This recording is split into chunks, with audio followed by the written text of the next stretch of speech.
ఆపదామపహర్తారం దాతారం సర్వసంపదాం లోకాభిరామం శ్రీరామం భూయో భూయో నమామ్యహం. ఈరోజు శ్రీరామనవమి సందర్భంగా గ్రూప్ సభ్యులందరికీ శ్రీరామనవమి శుభాకాంక్షలు. ఈరోజు మనము సుందరకాండలో రాముల వారిని గురించినటువంటి మహిమను తెలియజెప్పేటువంటి ఒక శ్లోకాన్ని గురించి తెలుసుకుందాము. ఆ శ్లోకం యొక్క సందర్భం ఏమంటే, ఆంజనేయ స్వామి సీతాన్వేషణ కోసమై లంకకు బయలుదేరి వెళ్ళి అక్కడ అమ్మవారిని చూసిన తర్వాత రావణాసురుని భటుల చేత రావణాసురుని సన్నిధికి తీసుకోబడతాడు. అక్కడ ఆయన ఏం చేస్తారంటే, రావణాసురునికి హితోపదేశం చేయాలనే ఉద్దేశంతో రావణాసురునికి చెప్పేటువంటి హితోక్తులలో సందర్భానుసారంగా ఒక శ్లోకాన్ని రాముల వారి మహిమను గురించి చెప్తారు ఆయన.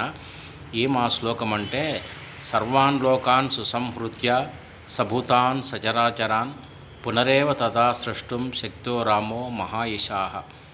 ఈ శ్లోకం యొక్క అర్థాన్ని మనము తెలుసుకోవాల్సినప్పుడు ఏమంటే, రాముల వారి యొక్క శక్తిని గురించి నువ్వు ఏమనుకుంటున్నావు? ఆంజనేయ స్వామి చెప్తున్నాడు రావణాసునితో, సర్వాన్ లోకాన్ సుసంహృత్య, ఈ సృష్టిలో జగత్తులో ఉండేటువంటి అన్ని లోకాలను సంహరించేటువంటి శక్తి గలవాడు రాముడు. సభూతాన్ సచరాన్, ఎట్లా అంటే అన్ని ప్రాణకోటితో సహా.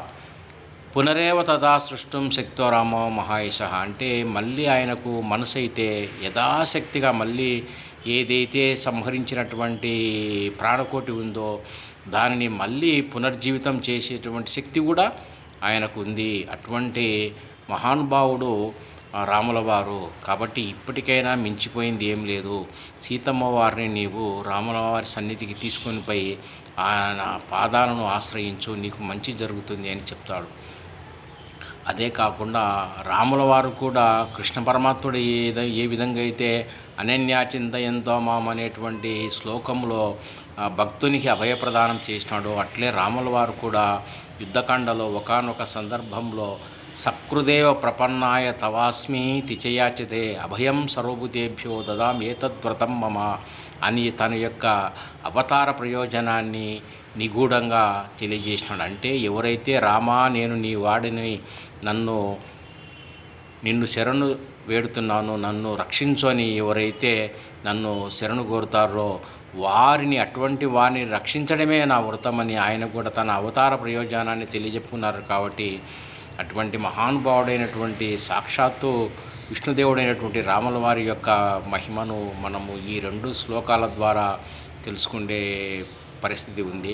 అదేవిధంగా మనము ఈ రామనామావళి అనేటువంటి పుస్తక ప్రచురణ అందరితో రాయడం అనేటువంటి జరుగుతుంది. కాబట్టి ఈ గ్రూప్ సభ్యులందరూ కూడా దయచేసి ఈ రామకోటిని రాయండి, మీ ద్వారా ఇతరుల ద్వారా కూడా రాపించండి. జై శ్రీరామ్.